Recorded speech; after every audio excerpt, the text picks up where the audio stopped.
hondureño. Aparte de errónea y desproporcionada, la amenaza de la presidenta Castro a Donald Trump refleja una escalada en los extremismos ideológicos del actual gobierno, critica este experto, para quien el trasfondo detrás de la intención del cierre de la base militar en Palmerola no precisamente es proteger a los migrantes de un eventual escenario de deportación masiva. Como se dio en el momento que se publicó el narcovideo, que la respuesta fue la cancelación del tratado de extradición, ahora lo que se está haciendo es quizá ocultando otras situaciones y por eso lanzan este mensaje. Pero eso, recuerda que hace poco se publicó en la lista Engel y eso no tiene ninguna relación, entonces quiere decir que ya tienen una agenda bien definida y buscan y utilizan algunas excusas, en este caso los migrantes. Ya se volvió recurrente en el partido oficialista hablar de rupturas de tratados con Estados Unidos, ironiza Pérez, quien recuerda que más allá de la base en Comayagua hay otras situaciones de cooperación en lucha contra el narcotráfico, donaciones y mantenimiento de equipo militar.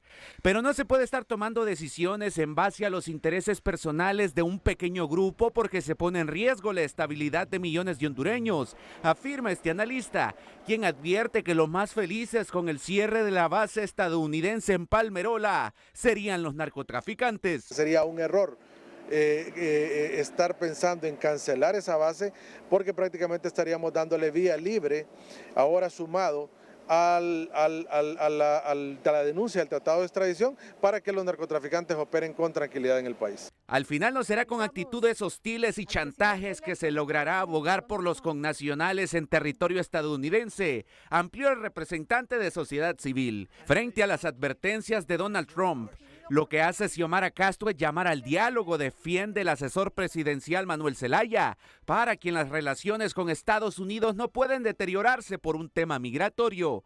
¿Por qué deteriorarla? ¿Por qué va a venir una nueva administración a deteriorar esas buenas relaciones? Aún en relación al tema de migración, a los temas económicos, a los temas financieros, tenemos buenas relaciones. Es un aliado hasta geográfico, igual que México. La orientación ideológica no debe marcar la pauta de la política exterior hondureña, insisten los consultados, quienes lamentan que las amenazas de Castro a Trump solo generen más confrontación y menos acercamiento con el principal aliado estratégico. José Miguel Álvarez, Telenoticias. Buenos días a todos, bienvenidos a Frente a Frente. Presento a mis invitados. Don Kenneth Madrid, de izquierda a derecha. Kenneth, analista político, bienvenido, buenos días. Feliz año. Muchas gracias, Renato, feliz año. Feliz año también para el ex embajador hondureño en los Estados Unidos, don Ramón Custodio. Embajador, es un placer tenerlo. Feliz año. El subsecretario de Relaciones Exteriores, don Gerardo Torres. Gerardo, bienvenido. Feliz año, Gerardo. El sociólogo y aspirante a designado presidencial, el amigo Armando Orellana. Don Armando, bienvenido. Feliz año. Es un placer. Bueno, soy amigo de todos. Me precio de ser amigo de todos. Sí. Y vamos a tener,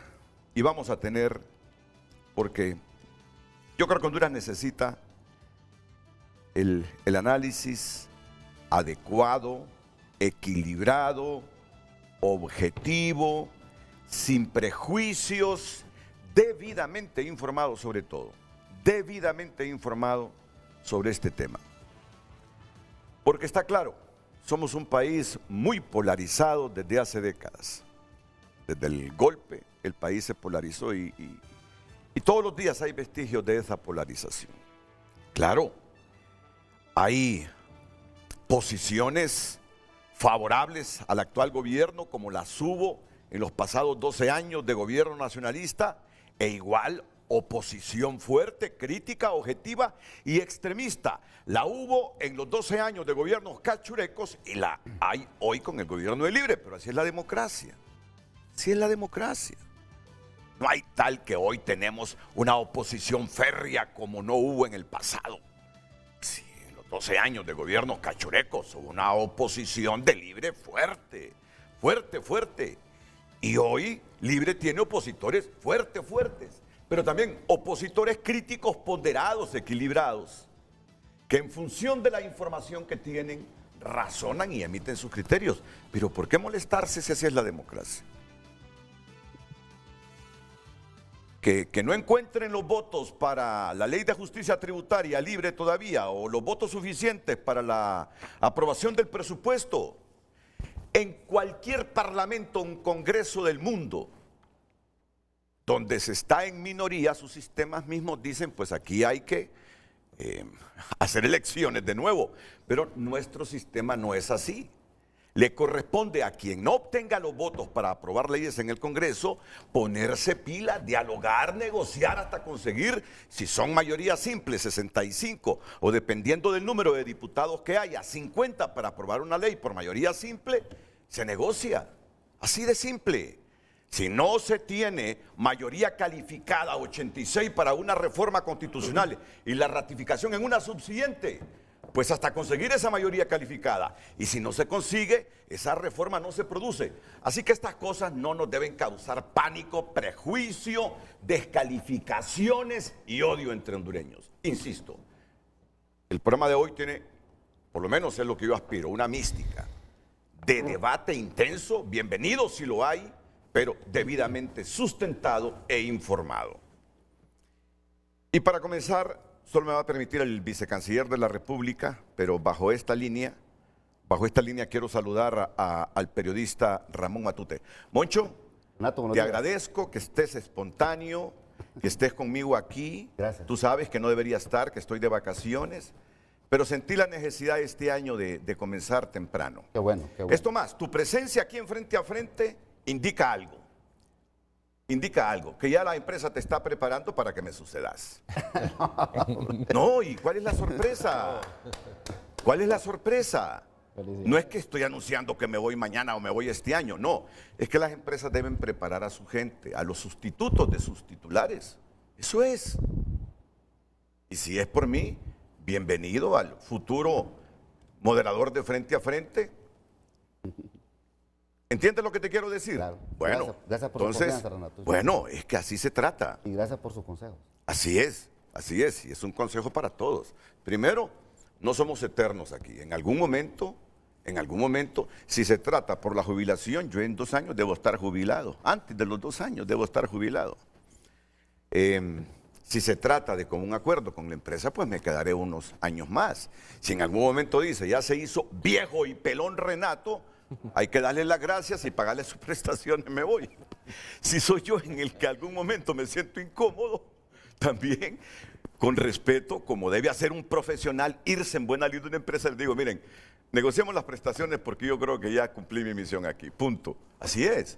Pero preparar gente es importante. Preparar gente para que no haya ese cambio abrupto. Pero hay Renato para mucho tiempo, hombre. Bueno, y orar para que haya Renato por mucho tiempo. Hay Renato para mucho tiempo Ok, en el Frente a Frente. Comencemos. El abogado José Tercero Midense, miren, al abogado Tercero Midense yo desde hace tiempo lo escucho en los medios de comunicación. Y nos conocemos. No nos hemos visto muchas veces, pero nos conocemos. Y tiene un criterio científico dentro del ámbito donde él se desenvuelve, que me parece interesante escucharle esta mañana, porque además él ha sido funcionario judicial del estado de la Florida, ha sido asesor de gobiernos colombianos con experiencia migratoria constitucional y penal. Y puede ser que en este debate que se ha generado a raíz de las declaraciones de la presidenta Xiomara Castro Zelaya, hayan interpretaciones de uno u otro lado que no se ajustan tanto a la realidad. Yo escuchaba a Manuel Zelaya hace algunos minutos decir que no se está rompiendo relaciones con Estados Unidos, que no se van a deteriorar las relaciones con Estados Unidos. Bueno, es la interpretación que tiene él. Desde otro lado se dice que esto es como una amenaza, que si vienen masiva deportación de migrantes hondureños, pues ya no tendría razón de existir la presencia militar estadounidense. Entonces, ¿qué mejor que escuchar una voz que vive en Estados Unidos, que conoce muy bien ese panorama, unos 5 o 6 minutos, y después presentar aquí los criterios, comenzando con el subsecretario de Relaciones Exteriores, don Gerardo Torres, y los otros panelistas, Kenneth Madrid, Ramón Custodio, Armando Orellana, y desde luego con las preguntas me acompaña el periodista Ramón Matute. Abogado, ¿es coherente todo el debate que hay en Honduras en este momento en torno a las manifestaciones o advertencias de la presidenta Castro con un escenario de que al llegar Trump el 20 de enero a la presidencia de Estados Unidos, primero venga una masiva deportación de hondureños? Comencemos por aquí. Adelante. Buenos días. Un cordial abrazo, licenciado Renato Álvarez, a usted, a la amable audiencia y, por supuesto, a los panelistas que están el día de hoy. Un beso grande para todos ustedes. Hay que verlo desde 3 puntos de vista. Número 1, desde el punto de vista constitucional y la prioridad y la responsabilidad que tiene un presidente de Estados Unidos en el tema de las deportaciones bajo la sección 237 y sección 1227. ¿Qué indican esas secciones, que es el tema principal? Cuando Estados Unidos ejerció el sufragio el año pasado, le indicó al presidente de Estados Unidos que uno de los temas más importantes era el tema de las deportaciones y el tema de inmigración. Y en ese sentido, el titular de la Casa Blanca podrá utilizar esas 2 secciones. La sección 237 indica que aquellas personas que utilizaron algún argumento fraudulento en los Estados Unidos de América, por ejemplo, presentar documentos falsos, decir que eran ciudadanos de Estados Unidos y que no lo eran, este tipo de personas caen bajo la sección 237. Sin embargo, la sección más importante es la sección 1227, que indica que algunas personas serán deportables y otras personas serán inadmisibles. Son 2 temas completamente diferentes y 2 definiciones completamente distintas. La deportabilidad significa aquellas personas que se encuentran en los Estados Unidos de América ilegales. ¿Qué significa eso? Que están más allá de las 100 millas de la frontera de Estados Unidos. ¿Y por qué hago esa diferencia? Porque aquellas personas que son detenidas en la frontera pueden tener 2 posibilidades. Una, la solicitud de asilo, que tendrá lo que se llama la entrevista creíble. Si la entrevista no es creíble y la información es no creíble, entonces el titular, o sea, el oficial de migración, podrá utilizar lo que se llama la discrecionalidad en lo que es el famoso Patriot Act del presidente George W. Bush. Y en ese sentido, licenciado, cuando Estados Unidos tiene la posibilidad y sobre todo el mandato de los votantes, y no solamente eso, sino que las secciones de migración le permite hacer esas deportaciones independientemente de qué país sean. Por lo tanto, si la sección 1227 indica que la persona ingresa a los Estados Unidos y tiene una inadmisibilidad, y esa inadmisibilidad no pasa el test de la discrecionalidad en la entrevista, sobre todo en el tema del asilo, entonces el oficial de migración podrá deportarlo. ¿Qué significa eso rápidamente? Que esas personas que están dentro de la frontera, fuera de 50 millas y dentro de 50 millas de Estados Unidos, no tendrán derecho a visitar a un juez de migración. Por lo tanto, en el tema migratorio, el presidente, o sea, el titular de la Casa Blanca, podrá deportar a cualquier persona que se encuentre ilegal. Gracias por esa primera explicación. Es bueno ir conociendo la temática de esta manera ante el escenario. Yo he escuchado escenarios de que vienen purgados de Estados Unidos 250,000 hondureños. Algunos se rebajan y dicen, no, son 125,000. Escuché una voz del gobierno, no, son 75,000. Comencemos por ahí, viendo la objetividad de este asunto. Pero en Guatemala ayer llegaron vuelos con 500 migrantes. ¿Con 500? 500 migrantes. 3 vuelos llegaron a Guatemala ayer. Bueno, ok, de eso se trata. De eso se trata, de escuchar voces. Pero este es el razonamiento legal, de que las cosas no se hacen a la zumba marumba, ya es un Estado de Derecho con institucionalidad. Y Trump no es más que ningún otro presidente, todos tienen el mismo estatus. El vicecanciller de la República nos pone en contexto también esta advertencia de la presidenta Castro, que ha levantado tanto revuelo en el país e internacionalmente. Bueno, muchas gracias, Renato, nuevamente por la invitación. Saludo también al abogado José Tercero, que nos acompaña por Zoom, a los panelistas.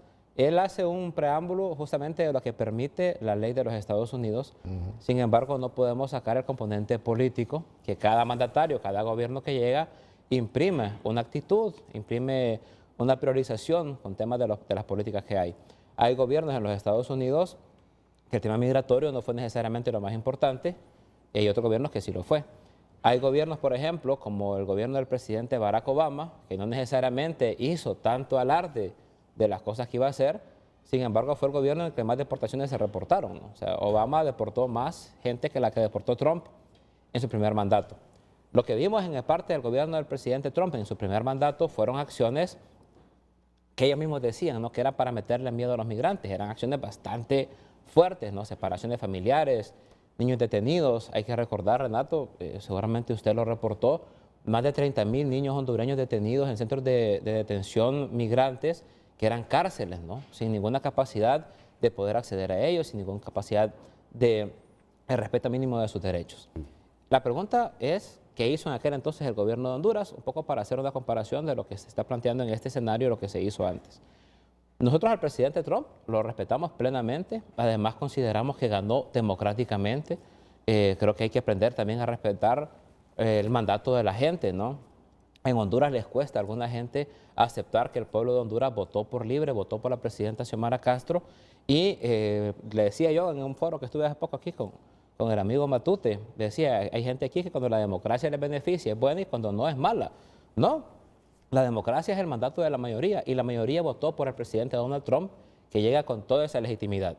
Pero habría que hacer o había que actuar como alguien que no sabe lo que está pasando si no advertimos lo que va a pasar en el gobierno del presidente Trump. La campaña en los Estados Unidos es larguísima, dura más de un año en campaña, prácticamente duran 2 porque están las primarias y después están las grandes entre los candidatos. Trump lo dijo en todos sus discursos, redadas masivas, deportaciones masivas, acciones fuertes. El número de los 300,000 hondureños o 250,000 o lo que sea es parte de lo que han dicho voceros del presidente Trump, que dice que en los primeros 100 días van a deportar a 1 millón de personas. O sea, incluso logísticamente no sé si lo van a poder hacer, pero eso es lo que dicen que van a hacer. Entonces la pregunta es, ¿cuándo iba a tomar una acción la presidenta? Después de que empezaran las deportaciones masivas, después de que empezaran a tener a los niños hondureños en las cárceles, después de que empezara la violación a los derechos elementales de los migrantes.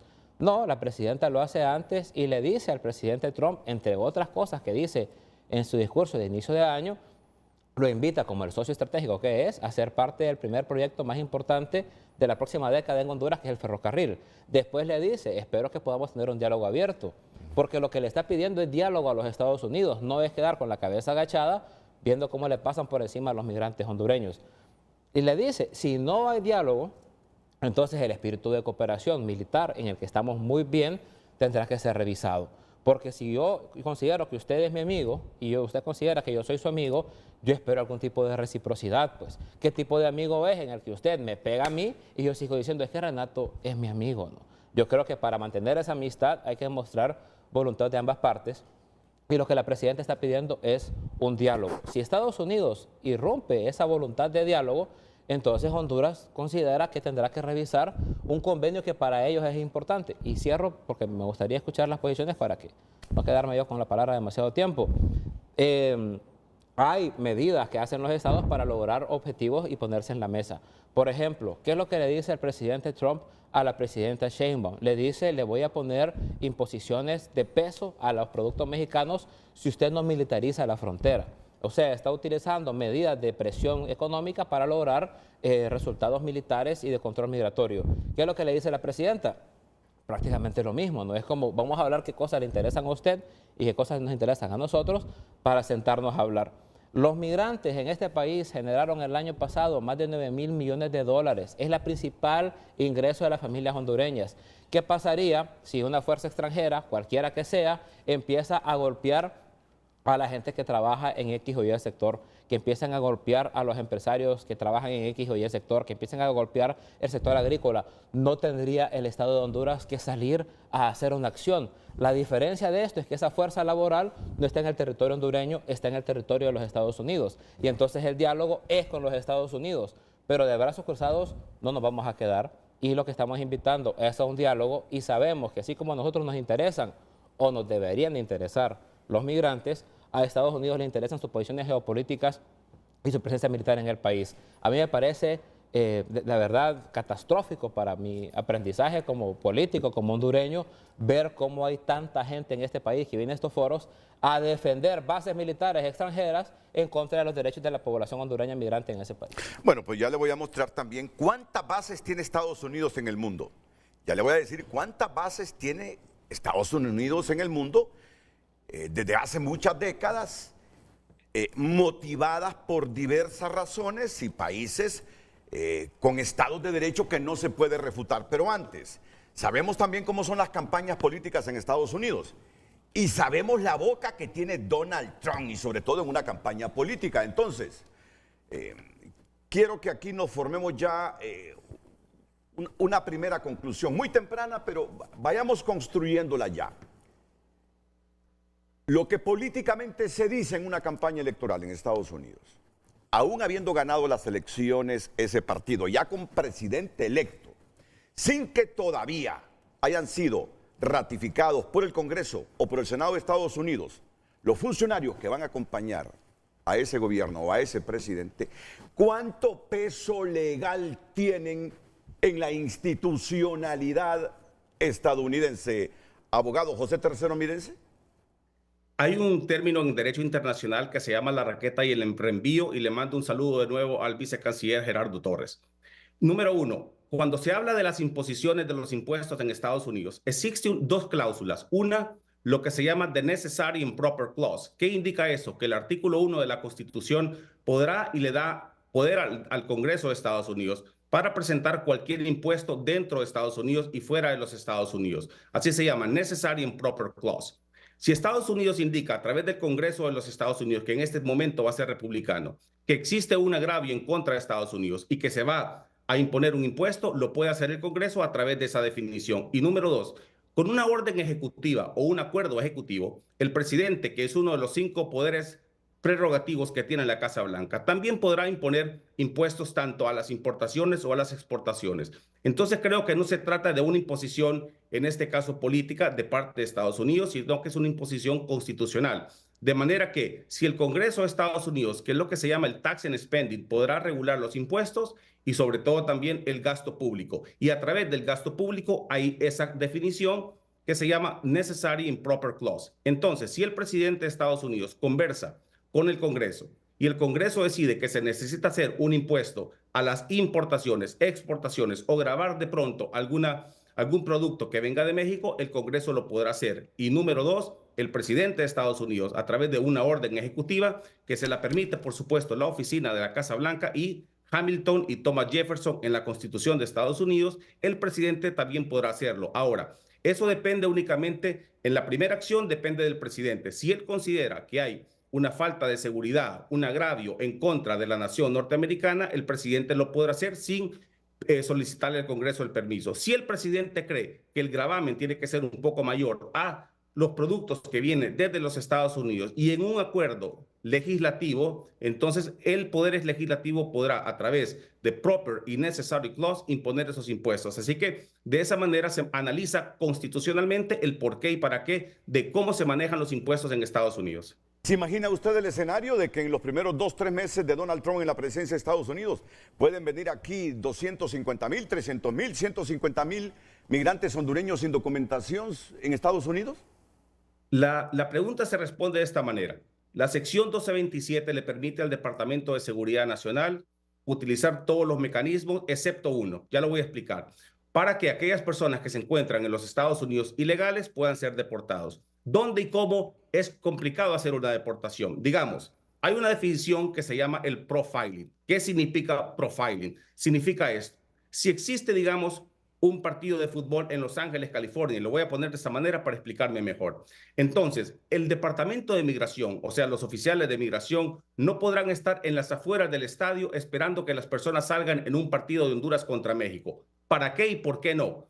Porque esa figura que se llama profiling indica que si el Departamento de Migración llega a ese estadio, entonces se está diciendo que esas personas que se encuentran ahí todas son ilegales, excepto en esos casos, Migración no puede hacer ese tipo de deportaciones o de detenciones, porque he escuchado mucho en Honduras decir que si los oficiales de migración no llegan a un partido de fútbol donde está, digamos, México, El Salvador o Honduras, que hay muchas personas que se encuentran ilegales, la definición se llama profiling y el Departamento de Migración no lo podrá hacer. Ahora, a la pregunta que hace usted, de pronto nosotros la contestamos constitucionalmente. Sección 1227, 237 le permite al titular de la Casa Blanca, si tiene la capacidad de hacer, la deportación de todas aquellas personas que, en uno, caen en un delito de fraude, 237 y 1227 que están en Estados Unidos y que son inadmisibles o deportables.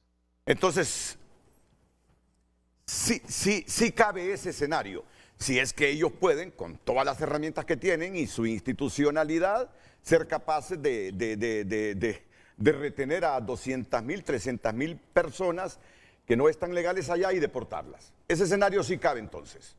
Mire qué interesante, rápidamente. El Congreso, a través del Tax and Spending, le puede solicitar al presidente que cuánto dinero necesita logísticamente para hacer ese tipo de deportaciones y lo puede hacer. O dos, si el titular de la Casa Blanca, a través de la oficina del Budget y Management, tiene ese dinero para poder hacer las deportaciones, entonces lo hará. Si le hace falta una cantidad X para poder hacer ese tipo de deportaciones, entonces podrá solicitar constitucionalmente al Congreso hacerlo. Así que depende del presidente, no depende, digamos, de pronto de una cuestión si lo puede hacer o no lo puede hacer. Lo importante acá es definir constitucionalmente que si el presidente, uno, tiene la prerrogativa de hacerlo, y dos, si es de presupuesto, el presidente podrá solicitar el presupuesto al Congreso de Estados Unidos. Y además tiene el Congreso a su favor en esta ocasión. Puede cambiarlo. Seguro que sí, tiene las dos cámaras, y por supuesto, en esa definición que se llama The Necessary and Proper Clause, lo podrá hacer automáticamente si el presidente lo considera. El escenario cabe entonces. Don Ramón Custodio ha sido embajador nuestro en Washington. Algunas valoraciones sobre este primer punto legal que hay que dirimirlo, porque después viene si la respuesta de nuestra gobernante es proporcional con lo que se anuncia por parte del presidente electo y de funcionarios todavía no ratificados, sino que nominados, que van a estar con él en el gobierno. Muchas gracias, un saludo muy cordial a usted, muchas gracias por salirse de sus vacaciones, estar aquí con nosotros, un saludo a los televidentes y a los panelistas. El primer reclamo fue de mi esposa, y es que Monchito no puede hacer el programa, me dice. ¿Cómo que no lo va a poder hacer? Claro que lo puede hacer, pero yo quiero estar en el programa, le digo. Si para eso tengo la categoría de director del programa, le digo. Así es. Y nos honra su presencia. Pero bueno, haciendo unas valoraciones iniciales y escuchando ya al abogado José III, un saludo por este medio, hay dos narrativas. Hay una narrativa en Estados Unidos que es la narrativa nacional de las elecciones, preelecciones. Hay una narrativa del presidente electo Trump hacia ese electorado sobre las promesas que él dio en la campaña. Y hay otras cosas que no se van a poder hacer, obviamente, y él va a tener que ir haciendo los arreglos pertinentes a medida que va avanzando. Son dos cosas diferentes que hay que entender. Nosotros tenemos una narrativa que fue reaccionaria a una que hemos escuchado, pero no hemos entendido la narrativa de que hay también unos discursos que se dieron durante la campaña que no necesariamente se pueden dar. Adicionalmente, y para ser muy breve, sí, es cierto, se pueden dar las deportaciones masivas. Ellos están en su pleno derecho, es su ley. Obviamente, en este programa hace un año, nosotros hemos reiterado que tiene que haber un diálogo, no solo a nivel nacional en Honduras, sino que también un diálogo con los Estados Unidos, previendo lo que se venía y que definitivamente ocurrió, que es el hecho de que tenemos a un Donald Trump en el poder. Pero tampoco es confrontando, ¿verdad?, que nosotros vamos a entrar a un diálogo donde nosotros tenemos y queremos ganar más de lo que podemos obtener si enfrentamos de una manera directa y frontal. La narrativa nuestra debería, y se eleva como una sugerencia a la administración de la presidente Xiomara Zelaya, de que si se van a dar las deportaciones masivas, entonces se tiene que tener un control ya sobre los consulados para poder otorgar los documentos de viaje. ¿Por qué le digo esto? Un deportado que está en un centro de detención posiblemente no tenga ni el pasaporte. Si no tiene el pasaporte, va a haber que entregarle un documento para que pueda ser deportado a Honduras y viajar, y nosotros lo podamos realmente recibir. Y hay que también tener políticas de recibir a estos migrantes para la reinserción a la sociedad hondureña. Existen esos programas ya y ahora hay que reforzarlos para que puedan estos hondureños no llegar con las manos vacías aquí a este país, porque nosotros tenemos la obligación de recibirlos con los brazos abiertos. Ojalá que no se den las deportaciones masivas, tal y como ha sido la narrativa política nacional dentro del proceso electoral. De una manera u otra, también hay que tener y utilizar a los mecanismos de cabildeo en Estados Unidos, ya sea a través de nuestra misión diplomática, con los congresistas, tanto demócratas como republicanos. Siempre se debe tener las mejores relaciones con ambos partidos, no solo con uno. Y para terminar, deberíamos de también estar trabajando a través de los abogados que nosotros hemos contratado como Estado, para que ellos también puedan hacer un cabildeo de que estas deportaciones, si se dan, que sean de manera controlada y no masivamente, porque lo que nos va a crear aquí en este país es un problema grande, tanto en seguridad, en la economía y en la parte social. Entonces, viene el gobierno ante este panorama que sí es posible, no es una utopía, sí es posible legalmente que ocurra de una deportación masiva y advierte a Estados Unidos, bueno, pero entonces si eso ocurre, no tiene razón de existir la presencia militar de ustedes aquí en el país. Y entramos a la siguiente fase del programa. ¿Es proporcional esa respuesta ante la posibilidad de que nos venga una oleada? Y ahí me disculpan si caigo en la redundancia, masiva de migrantes hondureños en Estados Unidos, que ese es el otro puntito caliente de esto. Pero antes del vicecanciller, complementa algo. Muy rápidamente. Solamente hay que decir que lo que la presidenta dice con el tema de la base y la cooperación militar no es una cosa aislada, es que nosotros tenemos un diálogo con los Estados Unidos y nosotros ya le hemos demostrado a la Comisión de Transición del presidente Trump los alcances que ha tenido el gobierno de la presidenta Xiomara en temas migratorios. Según datos de ellos mismos, de Homeland Security, ha habido una reducción del año pasado al 2024, que terminó, del 23 al 24, de 31% de aprehensiones en los Estados Unidos. Y nosotros, el primer año de gobierno, tuvimos 94.339 hondureños detenidos cuando intentaban viajar a los Estados Unidos, ¿verdad? De esos, muchos fueron deportados en los siguientes años. Pero el año en el que menos deportaciones tuvimos fue justamente el año 2024, que cerramos con 45.923 retornados. O sea, lo que el gobierno de Honduras le puede decir al gobierno que va a entrar del presidente Trump es que nosotros hemos tenido políticas eficientes en la reducción del flujo migratorio.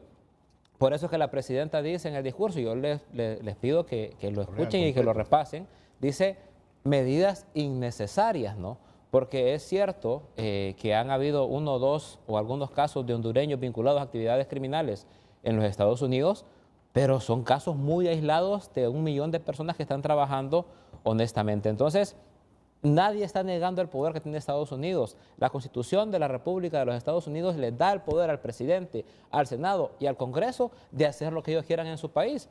Pero así como reconocemos el poder de los Estados Unidos sobre su jurisdicción, sobre su país y sobre su soberanía, también habría que aprender a reconocer que el gobierno de Honduras también tiene un poder que le confiere la Constitución, y sobre ese poder que le confiere la Constitución es que quiere establecer un diálogo respetuoso con otro Estado, porque como le digo, el tema de nosotros es que queremos proteger la principal fuerza laboral y generadora de ingresos, y tenemos el tema que esa fuerza laboral está fuera del territorio nacional. Hoy, con una clara amenaza, que como dice el embajador, ojalá que no pase, pero los indicios tiendan a que puede pasar y que es muy posible que pase. Ramón. Que las acciones innecesarias que dice la presidenta, Gerardo, la pregunta es, esta es la visión que tenemos internamente, que tienen internamente ustedes como gobierno y que podríamos tener nosotros acá como hondureños. Pero Renato, la visión que se tiene externamente y que tiene, por ejemplo, la administración Trump, es que los flujos migratorios de centroamericanos son enormes. Mire, yo estaba leyendo los datos y ubican a los países. Honduras no aparece ni en los 20 países que tienen mayor cantidad de migrantes en Estados Unidos, no aparece. pero sí aparece una gran cantidad de centroamericanos y ahí va vinculado Honduras. Entonces, ¿cómo poder uno contrastar esa visión que se tiene allá en la administración Trump de que los flujos van a ser fuertes de migración con la visión que tienen ustedes acá como gobierno? Que esa es la respuesta que se quiere, porque mire, ese pensamiento de cacería, Renato, allá en Estados Unidos de hondureños o en la frontera sur, ahí entre México y Estados Unidos, esa visión no se quita. Esa percepción todavía se mantiene latente en muchas familias del país. Lo que tenemos son datos. Lo que tenemos son datos de cómo recibimos el gobierno y cómo se ha ido reduciendo el flujo migratorio en 3 años. Eso es lo que tenemos. Obviamente, vencer la narrativa que ellos puedan tener es algo más complicado, pero el gobierno de Honduras sí ha establecido un diálogo con el gobierno de los Estados Unidos. A mí lo que me parece que se busca aprovechar la oposición o para generar ese ataque a la presidenta es que agarran un pedazo de la declaración de ella y se han enfocado solamente en eso. Ya vamos a ser 3 días y no hemos hablado de otra cosa que de ese tema. La presidenta lo que está hablando es algo que es de interés nacional. Y la verdad es que por un tema de polarización hay gente que se ha inventado cualquier cantidad de películas y lo que la presidenta dice es llamo al diálogo y si no hay diálogo vamos a revisar algo que yo sé que para ustedes es importante. El presidente Trump en su libro se reconoce a sí mismo como un deal maker, ¿verdad? O sea, un hacedor de tratos. Trump no necesariamente representa la ortodoxia de la ideología tradicional de los Estados Unidos. Trump analiza con manera muy crítica a la OTAN, Trump habla con cariño de Putin, Trump va a Corea del Norte, Trump hace cosas que un presidente norteamericano jamás se hubiera atrevido a hacer porque es diferente. Entonces, lo que él tiene que, o sea, lo que nosotros esperamos que podamos desarrollar con el presidente Trump, incluso ahora estamos proponiendo junto con México un diálogo regional para que la posición de Honduras no llegue sola, ¿no? La posición de Honduras, la idea es que para el 20 de enero hayamos hecho la reunión entre cancilleres de América Latina y tengamos acuerdos regionales para ir donde el nuevo socio, que es Trump, y decirle, mire, señor Trump, nosotros sabemos lo que usted prometió en campaña, sabemos la presión que usted tiene, sabemos lo que su pueblo está esperando de usted. Nosotros venimos a velar por los intereses de nuestra población. ¿Cuál es el punto de acuerdo al que podemos llegar? Entiendo que lo que nos está diciendo el vicecanciller es que Honduras le ha demostrado en estas reuniones a Estados Unidos que se ha reducido el flujo migratorio de hondureños hacia esa nación. Bueno, esto ha sido motivo de debate. Si tú le preguntas a los líderes de algunas ONGs, te dice que no es cierto.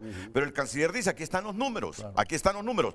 Quiere intervenir el sociólogo Armando Orellana y luego vamos a pasar a la otra etapa sobre si es proporcional con los intereses de Honduras, porque se trata de nuestros migrantes, las advertencias que se hacen con esta base militar que ha generado tanto polvorín en el país. Licenciado Orellana. Gracias Renato, y bueno, al auditorio, a los que comparten el foro.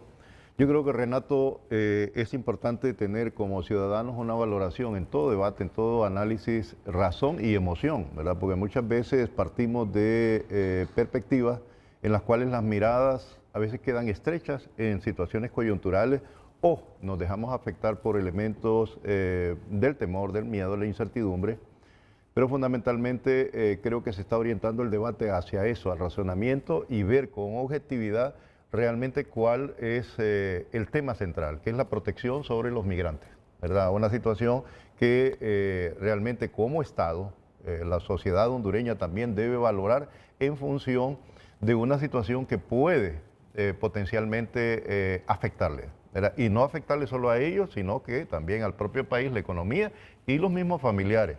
Pero en ese contexto, en ese análisis, a mí me parece que es importante tener tanto el referente de esa legislación que nos ha planteado el abogado, me parece muy ilustrativo y valioso en este foro, pero de igual manera nosotros tenemos que tener una convicción clara sobre nuestro Estado de Derecho, sobre nuestra legislación y obviamente más allá de la parte legal, los elementos de carácter social, ¿verdad? Y sociopolítico. Creo que lo ha dicho muy bien Gerardo, en medio de todo esto hay una recomposición de fuerza en el propio Estados Unidos y en la geopolítica a nivel internacional.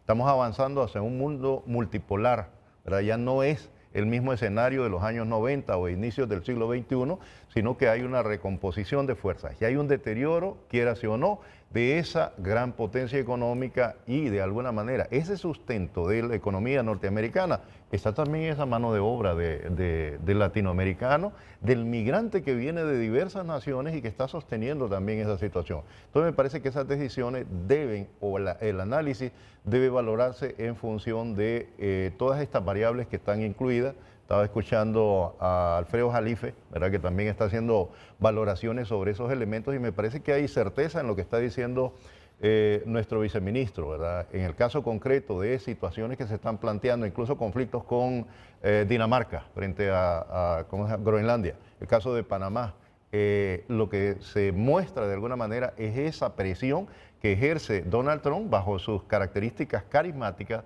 del liderazgo para negociar. Y frente a eso yo creo que hay alternativas, hay que proponer y recordar que también somos una sociedad con dignidad, con soberanía y que son estos elementos los que están ahí planteados. Me parece que se ha estrechado el tema del análisis en el día de ayer, antier, con respecto a esta parte del informe. Hay otros elementos valiosísimos que yo creo que se deben de valorar en esa intervención de la presidenta Xiomara Castro. Bueno, y hablando de Trump, les dijo, antes de que yo me siente como presidente, eso fue lo que les dijo, les sugirió a los líderes que aún quedan de Hamás en Gaza, arreglen ese problema, porque cuando yo llegue se termine, ahí se acaba de resolver ese conflicto. Es decir, en sentido figurado dijo, voy a intervenir a favor de Israel en función de que termine ese conflicto. La característica de Trump es la característica de Donald Trump. Bueno, ¿puedo decir algo? Puede decirlo y después Kenneth Madrid para ir a la primera pausa comercial y luego hablar de las implicaciones y repercusiones políticas en el escenario extremo que llegase el gobierno hondureño a decir, bueno, ya no queremos más presencia militar en Palmerola de los estadounidenses, les queda un año para que saquen sus bártulos, sus trastos, sus aviones, lo que tengan aquí y terminemos esa relación. Adelante, abogado tercero. Las disculpas al doctor Kenneth Madrid, ya le doy la palabra. Número uno, me gusta lo que dice el vicecanciller de la protección. Ahora, hay que identificar cómo se protege a un inmigrante ilegal en los Estados Unidos de América. Y la identificación se hace de la siguiente. Número uno, el Congreso de los Estados Unidos otorga la ciudadanía. Es uno de los poderes prerrogativos del Congreso norteamericano. Y en este caso, el Congreso es republicano, las dos cámaras. Entonces, ¿quién entrega la ciudadanía? Lo hace el Congreso de Estados Unidos. ¿Quién otorga el TPS? El presidente de los Estados Unidos, o sea, el titular de la Casa Blanca. Y en ese sentido, cuando el presidente, aun cuando sea un tipo de hombre de negocios, es un hombre que respeta la Constitución americana. Y él se basó en su política de elección en lo que se llama The Supremacy Clause, the Judicial Review y el respeto a la Constitución de Estados Unidos. Y en ese sentido, ¿quiénes van a tener la mayor participación y beneficio de los países centroamericanos? Aquellas personas que puedan solicitarle al presidente dos cosas. Uno, la obtención de las visas de agricultura, la H2A. Y número dos, la H1B, para que se puedan extender esas visas de agricultura porque los hondureños tienen una gran mano de obra y pueden venir a trabajar a California. Y número dos, si existe una incorporación en el tema de la reforma migratoria, entonces el presidente y el Congreso tienen la potestad de, uno, incluir cualquier nacionalidad. Entonces, ¿cómo se protege a los inmigrantes de Estados Unidos? Se protegen a través de alguna reforma migratoria que puede suceder y que a través de una negociación internacional, constitucional, penal y migratoria puede incluir el presidente. Si el presidente de Estados Unidos y el Congreso decide que no se van a incluir los hondureños por cualquier tipo de pronto de posiciones políticas, que ese es el tema, no es mío, sino que es un tema de otras personas, pero el tema mío es un tema constitucional, entonces de esa manera se pueden proteger y se pueden extender y solicitarle al Congreso norteamericano la extensión de las visas de agricultura. Así que ese tipo, licenciado Renato Álvarez, son de la manera que se puede proteger al inmigrante y por supuesto con alguna orientación migratoria. O sea que tiene márgenes el Estado de Honduras para seguir con el diálogo y negociar con Estados Unidos. Que son las visas, famosas visas de trabajo. Kenneth Madrid. Gracias, Renato. Mire, vale la pena aclarar, ¿no? Y en este tema, Renato, le voy a hablar como mi experiencia en la cooperación internacional. Yo tengo una maestría en cooperación internacional y gestión de proyectos de desarrollo. He tenido mucho contacto con la cooperación y le voy a hablar desde ese punto de vista. Ayer coincidíamos en un foro de esta misma casa con el vicecanciller y yo precisamente hablábamos de ese tema en lo que ahora coincidimos con el abogado José III Midense. Realmente Estados Unidos está haciendo ahora esta oleada tras el nacionalismo del presidente Trump, hablando obviamente de su ordenamiento legal, de lo que tiene establecido ahí. No está emitiendo nuevas leyes, no está decretando acciones que van encaminadas a hacer esa oleada masiva, sino es con lo que ya está en Estados Unidos y es ese estamento legal que le da el camino para poder hacer eso. Segundo, Renato, el tema también acá es que no están haciendo una acción que va dirigida exclusivamente para Honduras.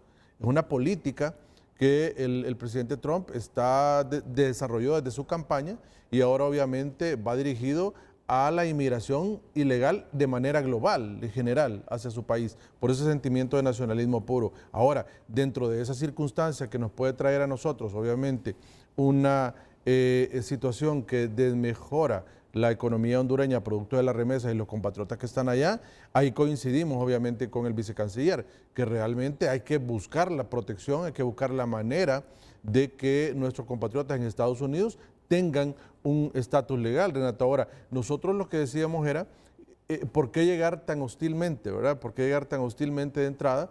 Pero ahora nos dice el vicecanciller, no, se está tratando de desarrollar esta acción en bloque. Eso es lo correcto, ¿verdad? Y en eso coincidíamos un poco ayer también. Yo le decía, bueno, lo más importante en esto que es llevar una reforma migratoria, ¿verdad? Llevar esa voz cantante de parte de Honduras, de todos los países de América Latina que están involucrados en esto, para que realmente haya un cambio en el tratamiento, no solo de los hondureños, que es lo que nos interesa a nosotros, sino también de todos los que están de forma ilegal en Estados Unidos y que merecen un espacio. ¿Para qué? Para que también paguen impuestos en Estados Unidos, para que también continúen las remesas acá al país y que obviamente los vean como ese aparato productor de mano de obra que ayuda a la economía estadounidense, pero que también nos ayuda a nosotros, ¿verdad? Y que no solo es el que alrededor de 2 millones de hondureños dejen de enviar esas remesas, sino que también es la gran cantidad de familias que se benefician de esta circunstancia, de tal manera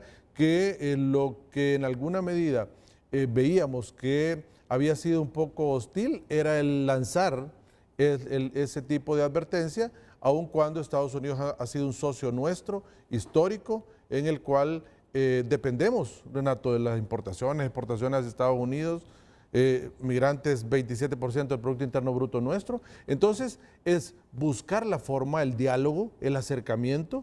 Si es en bloque, excelente, pero es obviamente a través de la vía diplomática, buscar esa reforma migratoria, Renato, que tantos años se ha buscado en Estados Unidos, no se ha logrado, y creo que tal vez sea el momento de hacerlo, porque los hondureños que no tienen antecedentes penales en Estados Unidos, que son parte del aparato productivo, pues obviamente merecen una oportunidad de vivir en un ambiente que tenga la legalidad correspondiente, porque hasta se amenazó, Renato, también, y eso hay que reconocerlo, de terminar el TPS, ¿verdad? En algún momento el presidente Trump manifestó sobre ese tema. Entonces, es buscar esa protección para los migrantes, pero yo no sé si lanzar esa advertencia hostil será obviamente el punto de entrada para sentarse a negociar, y eso lo decimos con mucho respeto, pero creemos que hay otras vías, Renato, para poder hacerlo, para buscar un entendimiento formal con Estados Unidos en virtud de esa relación histórica que se ha tenido.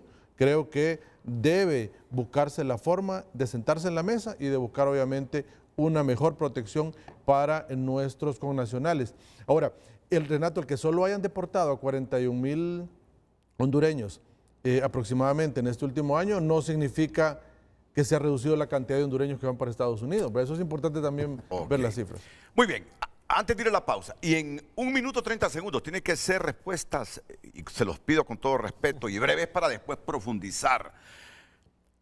Dentro de todo lo que dijo la presidenta Xiomara Castro, en ese mensaje de nuevo año, y este puntito de la base militar, ya usted lo ha explicado muy bien, lo complementó Armando Orellana, sobre todo lo que dijo la presidenta alrededor del asunto que no tendría sentido la presencia militar estadounidense si estos nos mandan un montón de migrantes hondureños que no están documentados en Estados Unidos. Vamos a ver, ¿es una respuesta como sí o no? ¿Este puntito fue proporcional ante la amenaza de la deportación masiva?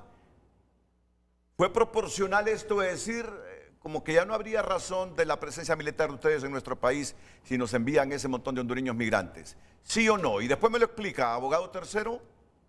Cuando estudiamos nosotros en Estados Unidos, no contestamos sí o no, sino que llegamos a una conclusión razonable. Y en ese sentido, después de la pausa comercial, si quiere, podemos intercambiar entre lo que es constitucionalmente cómo funciona Estados Unidos en el tema político internacional y cuáles son las proporciones del presidente y sobre todo el cuidado de cada uno de los países de la soberanía. Aquí lo único que faltó fueron aplausos ante su respuesta, así que me siento golpeado, mi hígado inflamado. Voy a la pausa entonces y después escucho los comentarios de todos.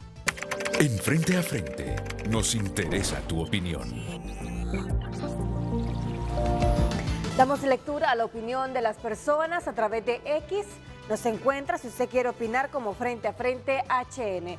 Rosalinda Alcal escribe: y entonces, ¿cuáles serían los beneficios para Honduras si deportan a nuestros compatriotas? Es lo justo. Si ellos no ayudan, nosotros tampoco. Brian Medrano: la soberanía de Honduras no está en venta. La cooperación militar debe responder a la paz, no a las políticas que generen desestabilidad. Roberto Díaz: no sigan cometiendo errores que los hacen ver mal ante la comunidad internacional. Un gobierno no es absoluto, representa a un pueblo y no a una oligarquía. No se enfrenten a Estados Unidos solo por ideologías. Eso puede revertir. Abran puertas, no las cierren. No amenacen, dialoguen. Escribe otro televidente: una deportación masiva va contra los valores de cooperación entre naciones. Honduras debe ser tratada con respeto y sin injerencias externas. María Clotilde Mejía también opina: si la presencia militar no respalda la paz y la estabilidad, pierde su sentido. Es momento de defender la soberanía de Honduras con diálogo, no con imposiciones. María escribe: la deportación masiva sería una afrenta a la soberanía hondureña. El diálogo pacífico debe prevalecer sobre las imposiciones.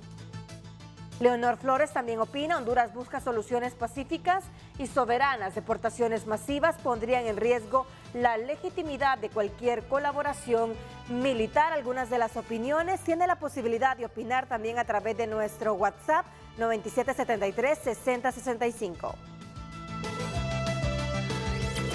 En Frente a Frente nos interesa tu opinión.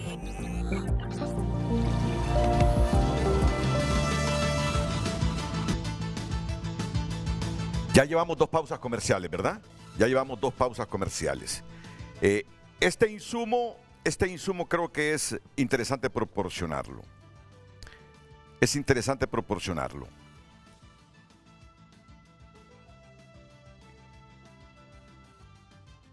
Estados Unidos tiene 800 bases militares en más de 70 países por todo el mundo. Según datos recopilados por el profesor David Bain, es un experto en esta información de las bases militares de Estados Unidos en el mundo. Okay, ¿quién lo dice? Es de la Universidad Americana en Washington. Otras fuentes rebajan esta cifra. Se estima que hay alrededor de 173,000 tropas norteamericanas en todo el mundo desplegadas en 254 bases e instalaciones militares, desde la isla de Guam a Groenlandia pasando por España. La causa de esta diferencia reside, según explica Bain, en el hecho de que el Pentágono no informa de todas sus instalaciones militares en el mundo. La gran cantidad de bases y el secreto y la falta de transparencia de la red de bases hacen imposible una lista completa, ha escrito este investigador. La abrumadora presencia militar de soldados estadounidenses por el planeta es consecuencia de la proyección del poder militar de Estados Unidos, soportado con un presupuesto en defensa de más de 700,000 millones de dólares anuales, muy por encima de lo que destinan sus rivales como China o Rusia. El despliegue de efectivos ordenados por el Pentágono le da a Estados Unidos una ventaja militar considerable con respecto a Rusia y China, sus principales rivales en el plano militar. Bueno, me voy a ir a la parte de Honduras porque es un informe, sí. Los estadounidenses tienen 12 bases en Perú, van a construir otra en Ecuador, ¿verdad? En la isla Galápagos. Tienen Guantánamo en Cuba, miren ustedes, tienen Guantánamo en Cuba, tienen en Italia, tienen en España, tienen en Panamá y Puerto Rico. De las 800 bases de Estados Unidos en el mundo, 76 están ubicadas en América Latina. Panamá con 12 bases y Puerto Rico con otras 12. Son los países de la región con mayor presencia estadounidense. Le siguen Colombia con 9 y Perú con 8. También hay instalaciones militares en Aruba y Curazao. Ya les dije Guantánamo en Cuba. Honduras. Esta base entró en servicio en los años 80 con el objetivo de frenar el avance del comunismo en América Latina en plena Guerra Fría. Actualmente se mantiene como centro de operaciones para asistir a gobiernos de la zona durante desastres naturales y para combatir el narcotráfico. Estados Unidos considera que el 90% de la droga que va a Estados Unidos procedente de Sudamérica pasa por Centroamérica. Actualmente alberga unos 500 efectivos estadounidenses. Luego en Oriente Medio, ¿y en qué parte del mundo no tiene bases Estados Unidos? Dice que hay 500 militares, pero hay otros 500 entre civiles hondureños y civiles norteamericanos. Aquí tenemos una base, que es la que está en Palmerola. Sí. ¿Y luego qué tenemos? Tenemos Mocorón, tenemos Naco, tenemos Puerto Castilla, Guanaja, Mocorón, Naco y Palmerola. ¿Cómo le llaman a eso entonces? Son operaciones militares. Son Sí. 5 operaciones militares y una base que es la base de Palmerola. Donde hay destacamento estadounidense. Se le conocen como tropas, ¿no? Como tropas se le conocen. Y me encanta ese párrafo que leí usted que dice, fue instalado en Honduras para frenar el avance del comunismo. Y ayer me preguntaban a mí en una radio que si me parecía a mí que el tema de la base era soberanía o ideológico. Y a mí la verdad me parecía bastante divertido porque la creación de la base en Honduras tiene una connotación abiertamente ideológica en el marco de la Guerra Fría. Claro. Solamente para aprovechar, ahorita que usted tocó el tema de la base, mire, dos cosas. Uno es que nosotros hemos tenido diálogos con los Estados Unidos por el tema de la base de Palmerola. La ministra Natalie Roque, que era ministra de Derechos Humanos, hace 2 años empezó una investigación siguiendo muchos elementos históricos, incluso del padre del embajador Custodio, que hablaba sobre violaciones a los derechos humanos en el marco de la base de Palmerola en la década de los 80. Y se le pidió la colaboración al gobierno de los Estados Unidos para poder hacer investigaciones, claro, en el marco histórico, ¿no? No estamos diciendo que estén pasando ahora, pero pasaron en este país, en el momento en que se instaló la base, y tuvimos la respuesta. Aquí tengo la respuesta yo de la embajadora Dogo el 26 de septiembre de 2022, del 2022, en el que ella aseguraba que íbamos a hacer un trabajo en conjunto para poder clarificar todos esos actos de violaciones a los derechos humanos que pasaron en el marco de la base de Palmerola, cosa que hasta el día de hoy no ha pasado. Y segundo, también con un tema, abordando el tema ideológico del asunto y sobre todo porque usted planteó el tema de la proporcionalidad, es interesante ver para la ciudadanía hondureña cuál es el punto más importante de nuestra relación con los Estados Unidos. Hay alguna gente que está más en el tema del libre comercio que le va a decir lo más importante de Honduras y Estados Unidos es la relación comercial. Claro. Hay otra gente más con la lógica militar que le va a decir lo más importante es el convenio militar con Palmerola. Hay otra gente que le va a decir, que es un poco nostálgica en términos ideológicos, es la protección de Honduras de que no se salga de la lógica del capitalismo y parar el avance del comunismo.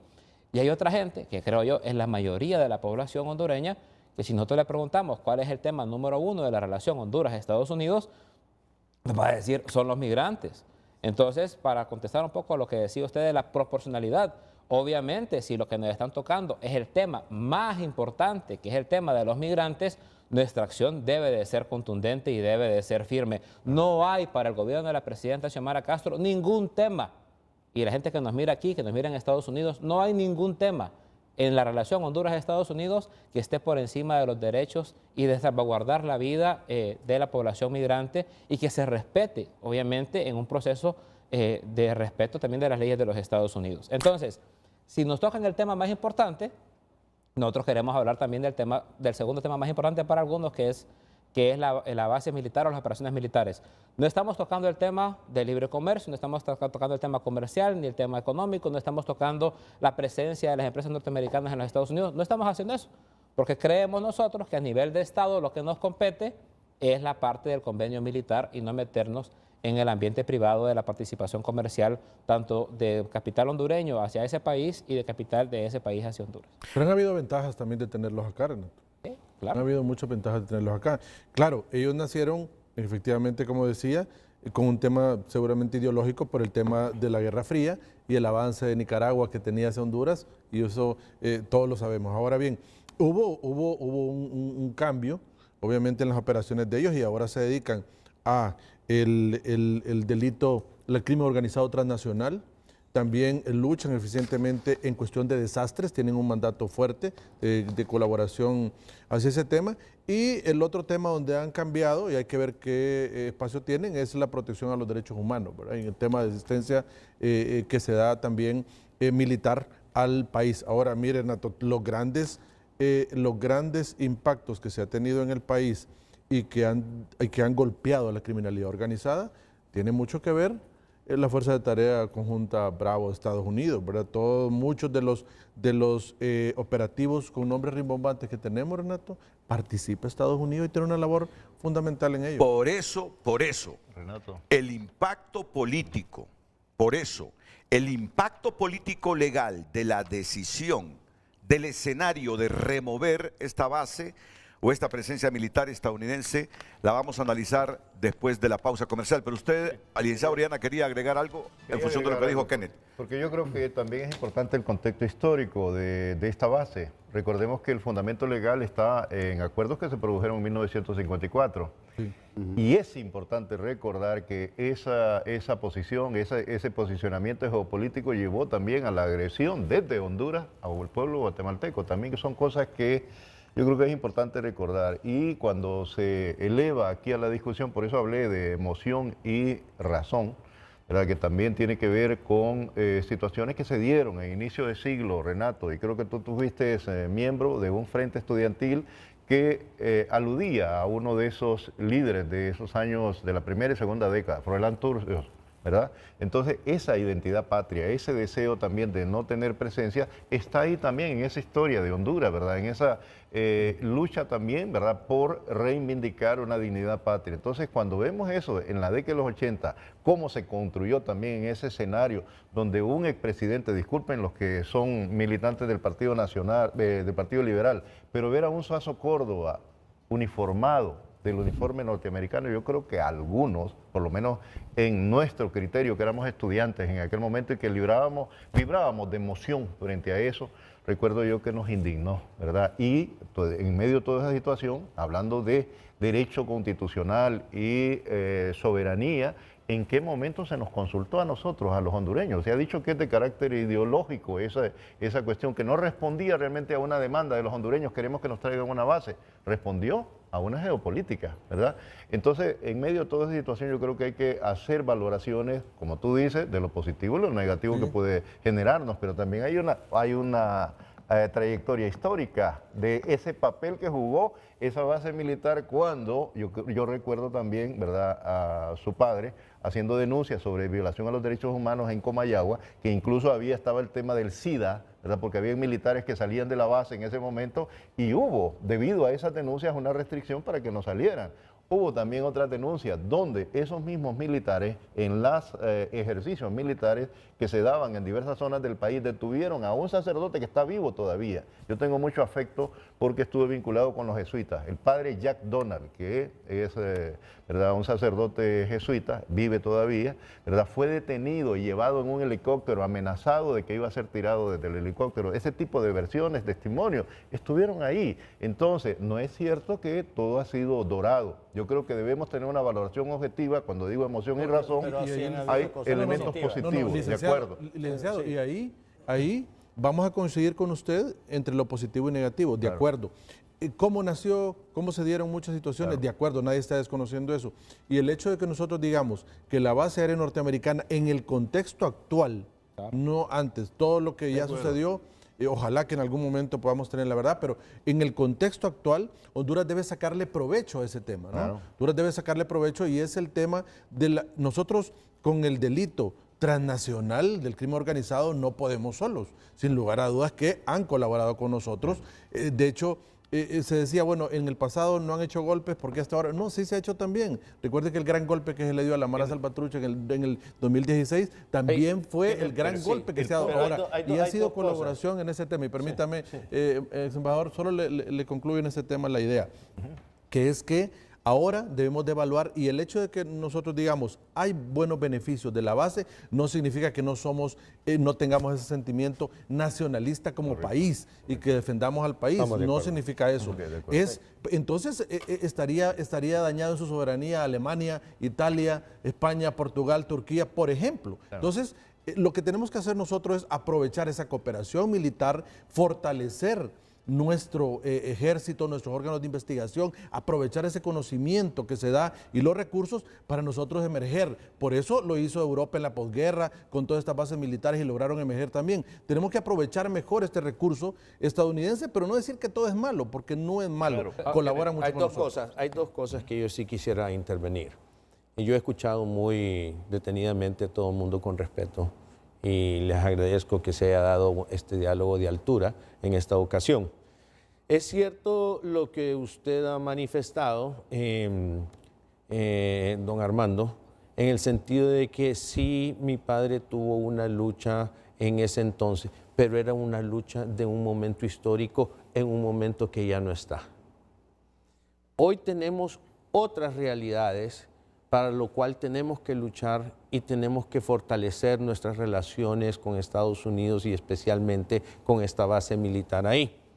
Nadie está poniendo en entredicho lo del pasado, pero la realidad de hoy es otra. La realidad de hoy es que nuestras fuerzas de seguridad del Estado no han logrado obtener la meta de erradicar el crimen organizado, narcotráfico, etcétera, etcétera. Esta gente ha servido aquí para apoyar. Nosotros no podemos andar públicamente diciendo que un funcionario de la Embajada Americana o diciendo que un funcionario de Palmerola está colaborando en X o Y, Z o escenario porque lo estamos poniendo en riesgo en nuestro territorio nacional. Usted es vicecanciller, estamos aquí presentes. A mí, cuando me tocó ser funcionario y que nos ponían en riesgos en unas situaciones allá en otros países, no me gustaba. No debemos de hacer lo mismo aquí nosotros. Y lo digo por cosas específicas, pero para regresar al caso, esta estación militar, base militar, en 1998, cuando nos quedamos sin el gordito Castellanos de alcalde, salvo a Carlos Flores y a un contingente de ministros en una carretera que estaban varados. ¿Usted sabía eso? Ellos hacen una labor humanitaria. Ellos tienen otros tipos y otras razones de ser aquí y de estar aquí. Nosotros, creo yo, el diálogo no debe ser a ese nivel y nuestro diálogo debe de ser no solo en el ámbito multilateral, sino que también en el ámbito bilateral. Multilateral está bien con México y otros países, está muy bien. Hay un grupo CAMEXPAN que está allá en Estados Unidos, en Washington, pero también bilateralmente nosotros tenemos que hacer nuestra labor, no solo aquí con la embajada, sino que a través de nuestros abogados que tenemos contratados y de nuestra embajada allá, y también un cabildeo ante los demócratas y republicanos. Vicecanciller, luego interviene Ramón Matute. Iríamos para que nos haga un resumen breve de las implicaciones políticas que tendría para nuestro país el escenario aquel de sacar a los militares estadounidenses de nuestro país. Bueno, primero decir eso de que en efecto cada vez hay contextos, pero no podemos obviar que hay cosas que heredamos de esos contextos. Yo quiero aprovechar ahorita para decir algo que yo siempre hablo con los funcionarios de la Embajada de los Estados Unidos, es que a pesar de las críticas históricas que yo puedo tener sobre la operación militar de Estados Unidos en el territorio hondureño, en el caso de los huracanes ETA y IOTA, al verse desbordadas las autoridades hondureñas, nadie puede olvidar y nadie debería de olvidar la participación activa y directa que tuvo la base Sotocano en atención a la gente que estaba días botadas en lugares inundados. Entonces, en ese sentido, nosotros como gobierno hemos apreciado esa colaboración militar. Lo que nos parece raro sería es que mantuviéramos la buena amistad. Otra vez pongo el ejemplo del amigo, ¿no? Es como que a mí Renato me alquile su casa y yo desde su casa me dedique a estar atacando a Renato y a golpear a su familia y a golpear a la gente que quiera. Difícilmente a mí Renato me va a dejar mantenerme alquilando su casa. Nosotros cedemos territorio. Nosotros no le cobramos un lempira a las operaciones militares de los Estados Unidos, que es cierto, son de beneficio para el pueblo de Honduras, pero también son beneficios para los intereses de los Estados Unidos. O sea, no es una acción solamente de dádiva y de misericordia, es una relación entre ambos estados. Entonces, ¿qué es lo que planteamos nosotros? Es un convenio de cooperación en materia militar. Y dice la presidenta, queremos mantener el diálogo al mismo nivel, así como tenemos buenas relaciones en términos militares y de participación geopolítica usando nuestro territorio. Nosotros también queremos tener un diálogo de cómo hay hondureños que sostienen a sus familias usando su territorio. Entonces es un diálogo que se da entre estados, en este caso, e insisto, en algo que es prioritario para Honduras, que son los migrantes. Y solo quiero rapidísimo mencionar lo que me manda el embajador Javier Bu, que yo lo saludo, el embajador de Honduras en Washington. Dice el embajador Bu... Tenga chance, me regala un minuto. Claro que sí. Sí, dice el embajador Bu, nosotros hemos ya desarrollado reuniones con el caucus republicano, con el caucus de migración y con toda la gente que asume esta semana en la nueva Cámara.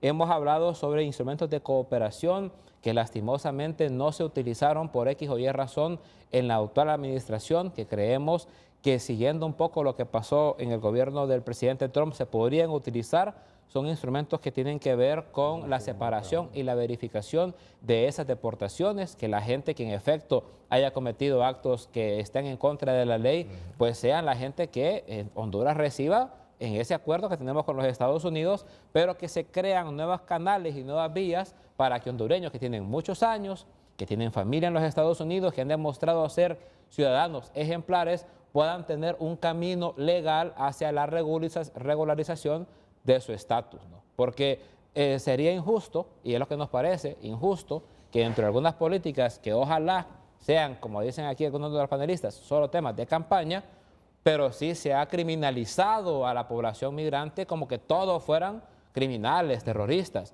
Y ese tipo de retórica es la que nos preocupa y a ese tipo de retórica es la que nosotros queremos desmontar para que en Estados Unidos podamos tener un diálogo inteligente entre estados que se respetan, de decir, bueno, estos sí infringieron la ley, estos creo que podemos tener un camino para que puedan regularizarse, estos tienen otro estatus, estos entraron por asilo, y etcétera, y etcétera. El tema migratorio son 1 millón de hondureños. No podemos meterlos a todos en un solo saco, pero sí debemos como Estado procurar mecanismos para tener un diálogo de respeto en favor de esa población. Abogado José III Midense. Quisiera agregar 2 definiciones. Número 1, Estados Unidos, cuando hace el Standard Review, o sea, la revisión, el estándar en el tema internacional, no lo utiliza desde el punto de vista de la proporcionalidad, sino que de la discrecionalidad. ¿Qué significa eso? Todas aquellas personas que ingresan a Estados Unidos en el tema migratorio, ilegales o aquellos que hacen el ajuste de estatus, el oficial de migración tendrá la discrecionalidad de otorgar la residencia permanente o la ciudadanía.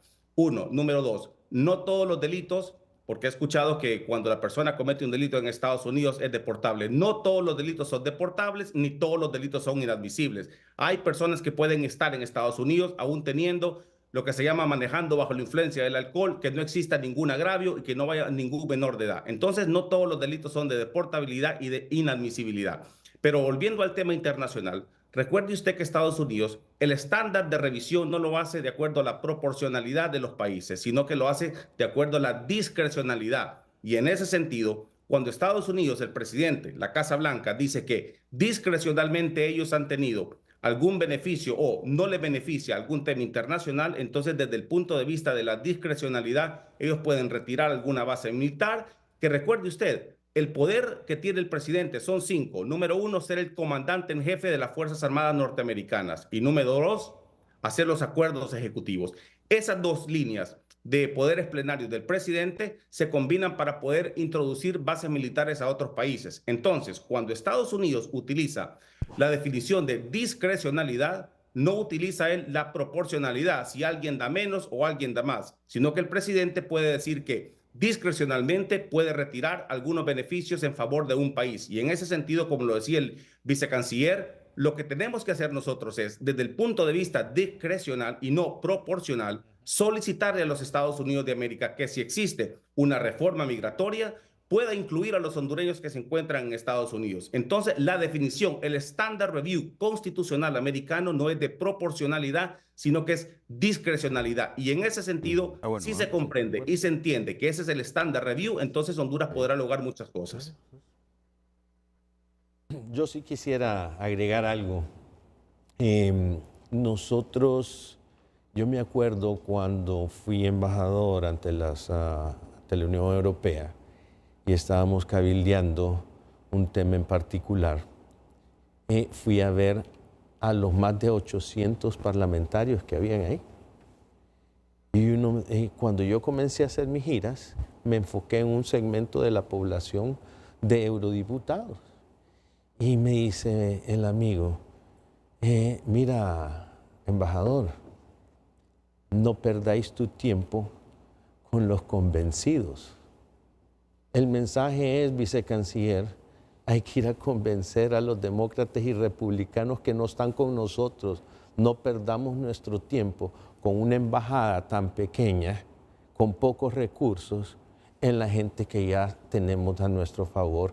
Los que necesitamos son los que están en contra para convencerlos para que nos pasen algún proyecto o anteproyecto de ley para una regularización migratoria. Es lo más lógico, que es lo que no ha hecho, perdónenme, el abogado que se contrató, porque si lo hubiera sugerido, ya lo estuviéramos haciendo. Y ahí coincidimos, Renato, incluso con el abogado tercero omidense, que lo que Honduras debe abogar en este momento es por la gran reforma migratoria en Estados Unidos, junto con otros países, si hacen bloque. O bilateral. Excelente. O bilateral, estamos de acuerdo, porque lo interesa la bilateralidad en primera instancia. Pero si se siente que en bloque es donde se puede tener mayor fuerza, pues bienvenido, ¿verdad? Pero Honduras debe abogar por esa gran reforma migratoria para garantizar que nuestros ciudadanos allá tengan ese estatus de protección. Ahora, yo les pregunto al vicecanciller y también que responda don Ramón Custodio. ¿Estos apresuros del gobierno son buenos?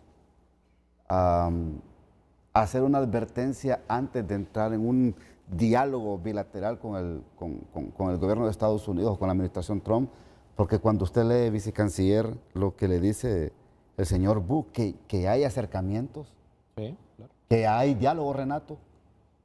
Entonces, ¿por qué apresurarse a hacer una advertencia de esta naturaleza y de esta magnitud, poniendo en preocupación a los miles de migrantes que tenemos en Estados Unidos y a las miles de familias que reciben remesas acá? Este apresuro, ¿cuál va a ser el impacto que va a tener a futuro en esta relación bilateral? Me gustaría que contestara el vicecanciller y don Ramón Custodio, por favor. Bueno, primero, con todo respeto, Matute, la categoría de apresuro se le da a usted. O sea, no muestra ninguna... los invitados a ver. Bueno, no muestra ninguna prueba, digamos, de que diga que es una decisión apresurada. Yo traté de explicar en el primer bloque que es parte de un, como dicen los norteamericanos, the whole picture, no es toda la película completa, no se puede ver solo un pedacito. Me parece también interesante que se haya querido obviar o se haya obviado de manera natural que la presidenta está invitando al presidente Trump en el ferrocarril interoceánico. Y también creo que aquí no podemos pecar de ingenuo ninguno de los que estamos en este panel de saber todos los intereses geoestratégicos, geopolíticos que hay sobre el ferrocarril interoceánico. ¿Cuántos otros países han mostrado interés de hacerlo? Han mostrado interés Japón, Corea del Sur, China, España, etcétera, y etcétera, y etcétera. Y la presidenta en su discurso de inicio de año invita al presidente Trump y le dice, hey, yo considero que vos sos el socio con el que yo quiero trabajar este proyecto que es de infraestructura, pero de una característica geopolítica sumamente importante. Le dice, las dos costas de mayor profundidad en el Atlántico y en el Pacífico, y queremos trabajarlo con ustedes. Entonces, por eso digo, hay que ver la película completa. Podríamos también decir que es apresurado invitar a Trump a ser parte del ferrocarril interoceánico porque todavía no es el presidente oficialmente de los Estados Unidos. A eso me refiero, que es una definición que parte un poco del análisis personal de muchas personas. Pero también mencionar que la actitud de la oposición y la actitud de algunos sectores en Honduras a mí me ha dejado bastante pasmado porque han salido más papistas que el Papa, cosa que suelen hacer con respecto al tema de los Estados Unidos, ¿no? También yo sé que lo hacen para réditos electorales, ¿no? Pero miren el caso de Panamá. El presidente Mulino es un presidente de derecha, además que es un presidente de la derecha dura panameña. Pero el presidente Trump habló del tema del canal y ahí izquierda y derecha dijeron, no, con los intereses panameños, cuidadito. Mucho cariño y mucho respeto, mucha admiración al presidente Trump, pero hay cosas que no son negociables. ¿Por qué son negociables los derechos de los migrantes? ¿Por qué no puede la presidenta marcar una posición fuerte y decir, ok, vamos a hablar sobre cosas que nos interesan a los dos? Y cierro con lo siguiente. La presidenta lo que le está planteando y lo que está insistiendo es tener ese diálogo. Ya contestándole al embajador Custodio, el diálogo que nosotros tenemos es con el caucus de migración que hoy tiene su mayoría republicana. Pero ¿cómo lo vamos a lograr? Porque ya hemos tratado varias estrategias y Renato, que ha tenido aquí a muchos gobiernos y a muchos funcionarios, lo sabe bien. La estrategia de no decir nada, de quedarse con la cabeza agachada y esperar que los norteamericanos no nos vean y que nos tengan una especie de clemencia y misericordia, no ha funcionado. ¿Qué hemos logrado con eso? ¿Cuáles reformas migratorias han beneficiado a los hondureños? Lo celebramos como un gran éxito el TPS porque es lo que tenemos y es lo que hemos logrado mantener, pero más allá, avances de eso que hemos tenido en favor de la población hondureña. Otras políticas ha sido más bien utilizar la moneda de los migrantes para lograr otro tipo de réditos. No me voy a meter a defender a los migrantes, pero ayúdame con esto o ayúdame con lo otro. Esta es una nueva estrategia, ¿verdad? Vamos a ver si es apresurada, vamos a ver si es desproporcional. La presidenta le está apostando para el beneficio del pueblo de Honduras.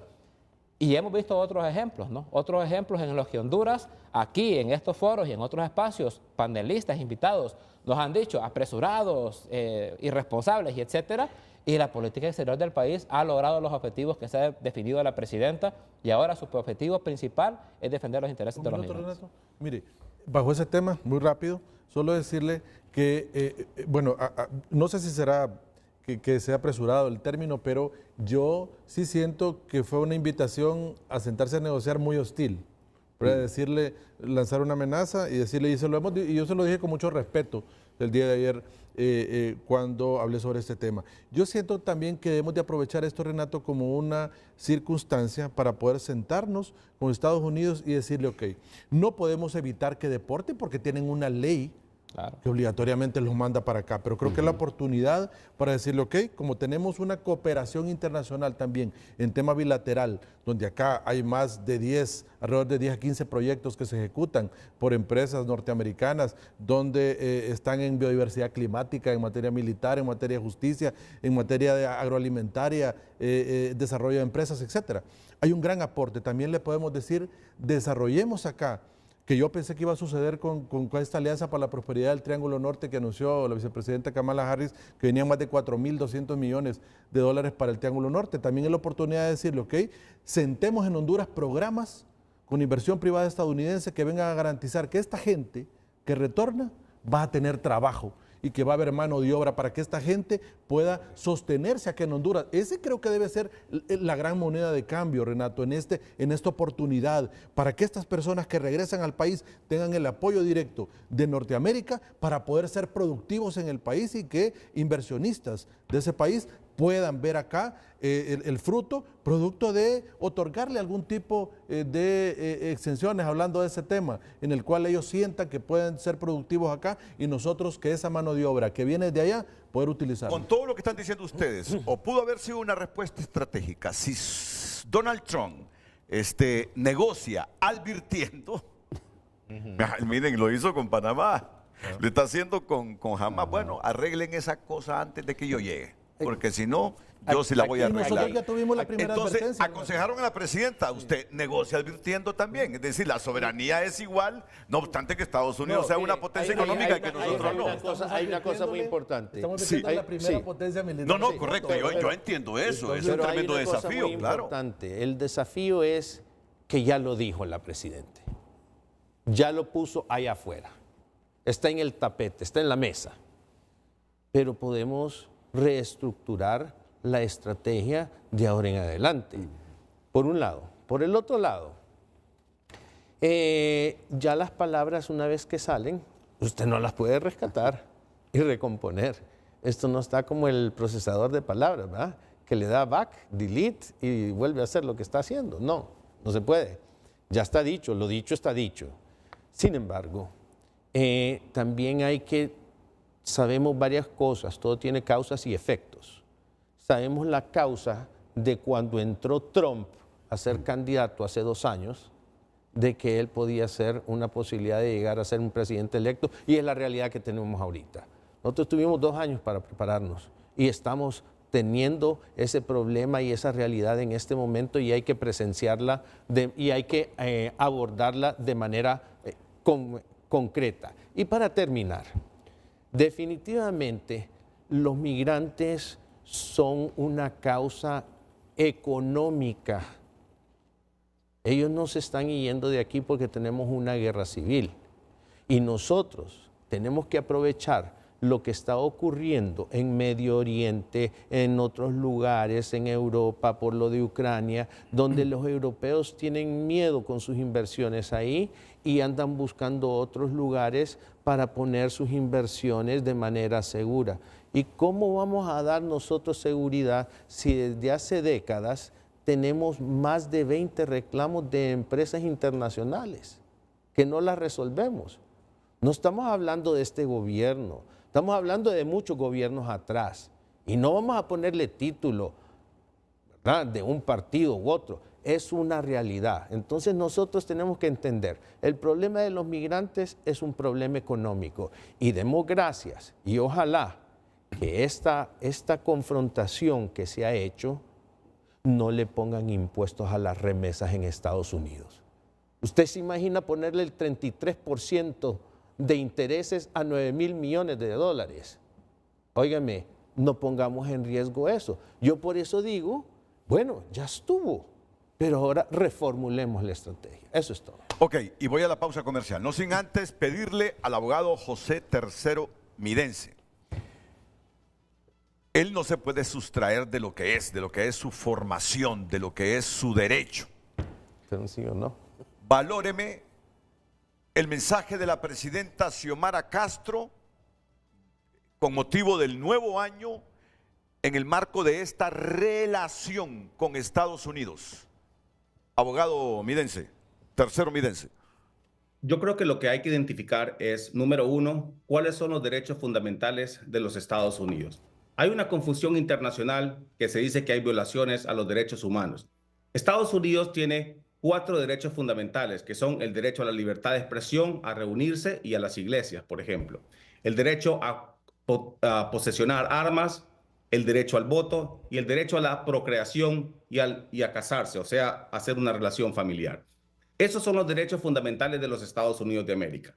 Cuando existe una aproximación internacional diplomática en el tema de violaciones de derechos humanos dentro de los Estados Unidos, especialmente para solicitar un beneficio migratorio, el planteamiento está incorrecto. ¿Y por qué está incorrecto? Porque los derechos fundamentales de Estados Unidos son los que le acabo de mencionar. Por ejemplo, en la experiencia que tuvimos nosotros como funcionarios judiciales en el estado de la Florida, en las visitas a las cárceles, en el Departamento de Defensa y en la persecución. Por ejemplo, cada una de las personas que se encuentra ahí tiene 48 horas o un fin de semana para que los oficiales de migración puedan llegar ahí y colocarle una detención migratoria. ¿Qué significa eso? Que cuando una persona es detenida por algún evento en público y se lleva a la cárcel, por ejemplo, tiene la detención, o sea, la fianza penal, y tiene una detención migratoria. Lo que hay que identificar es no la proporcionalidad, sino cuáles son los derechos fundamentales de Estados Unidos, y que si dentro de esos derechos fundamentales que da la Constitución americana se presenta una oportunidad para Honduras, entonces el planteamiento debe ser, y sobre todo la aproximación diplomática es identificar si los hondureños tienen un derecho fundamental, que el derecho fundamental no es que estén en la cárcel. Esa no es una violación a los derechos humanos en Estados Unidos. Número 2, ¿cuáles son las verdaderas violaciones que se encuentran en Estados Unidos? Si dentro de una cláusula, licenciado Renato Álvarez, que se llama de Equal Protection. Entonces, la aproximación debe ser de acuerdo a los derechos fundamentales constitucionales americanos y que no exista un discurso, digamos, en ese sentido de que existe una violación, porque Estados Unidos no se mete al tema de la violación, sino que se mete es los inmigrantes ilegales en Estados Unidos están protegidos por el derecho fundamental, sí o no. Y esa pregunta usted la hizo, sí o no. Y no se hace desde el punto de vista si son o no son,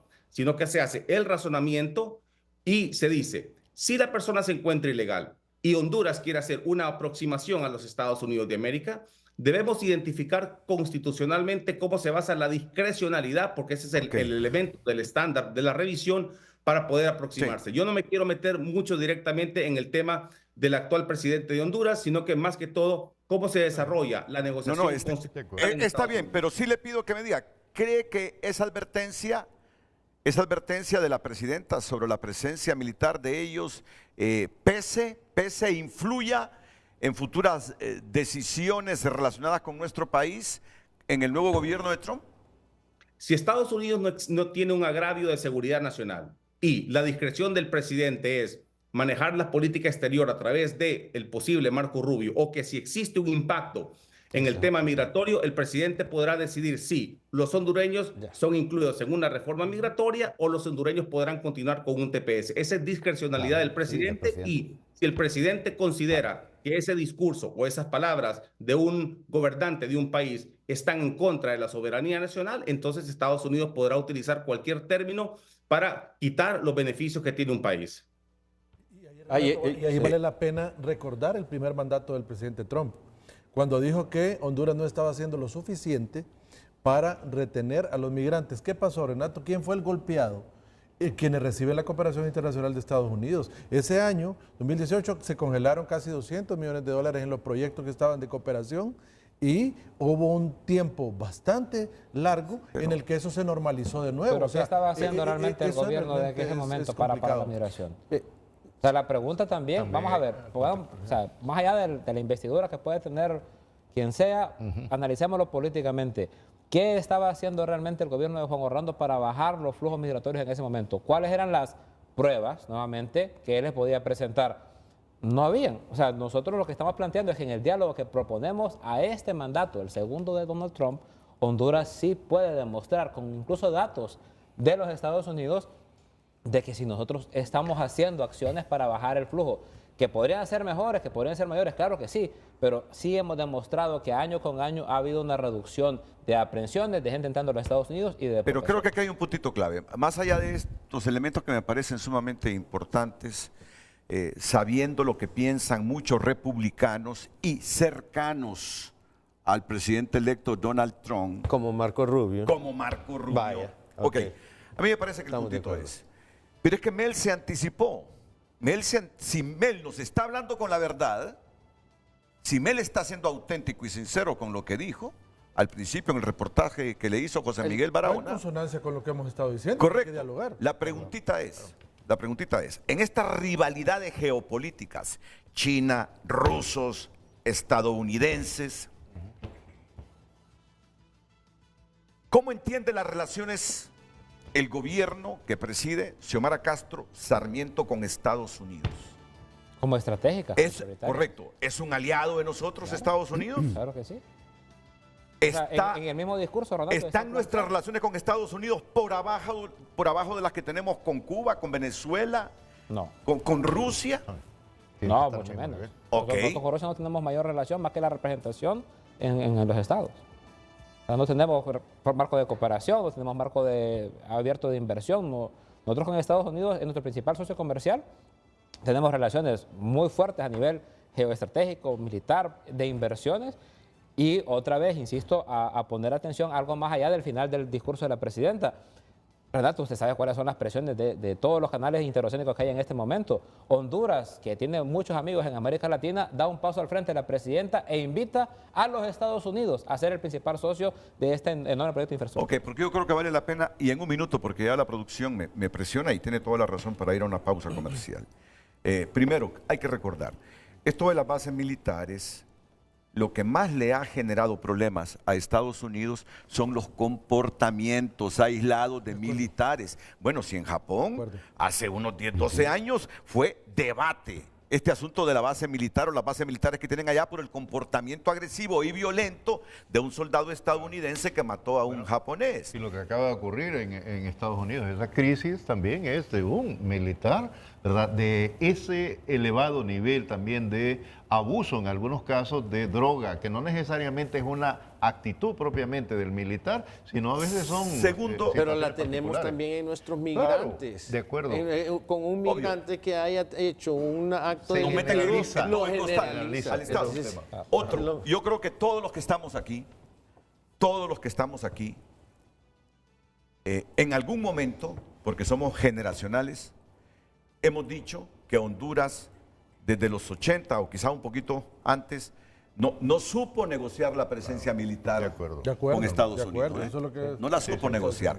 No obstante que desde aquí servimos de base para agredir a algunos otros países.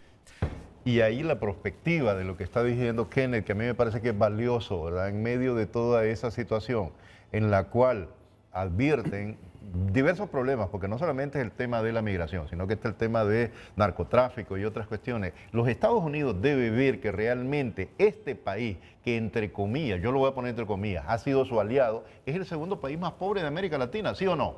Entonces, el caso es que frente a esa cooperación, ¿verdad? Frente a esas relaciones que decimos, nuestro gran aliado, ¿en qué medida han habido esas posibilidades de apoyo para, desde la economía, lo que dice Kenneth, ¿verdad? De alguna manera pueden usarse esos recursos de la cooperación norteamericana que ve, pues si analizamos la geopolítica en América Latina, desde la lógica norteamericana, el riesgo de la presencia china, rusa, etcétera. Pero presentemos alternativas o que presenten alternativas. Entonces, ahí me parece que debe ser también esa posibilidad de negociar para que se den esas oportunidades. Y tercero, hay que admitirlo, tenemos que admitirlo, ya que usted mencionó al Partido Liberal. Sí, no fue la mejor decisión histórica del Partido Liberal en los tiempos de Rosuco, en los tiempos de los 200 y pico desaparecidos. Yo tengo que ser coherente con lo que he pensado. No fue para mí la mejor decisión del Partido Liberal. Mi padre es el que le tocó poner el pecho por todos los hondureños. Justamente lo que digo es en función de lo que conocí de Moncho Custodio. Pero eso es una parte de una historia. Es pasado. Y el presente, ahorita usted está hablando de cooperación, estamos hablando de cooperación en este momento. La organización del DFC acaba de desembolsar cerca de $6 millones. Corríjame, vicecanciller, si es así o no es así.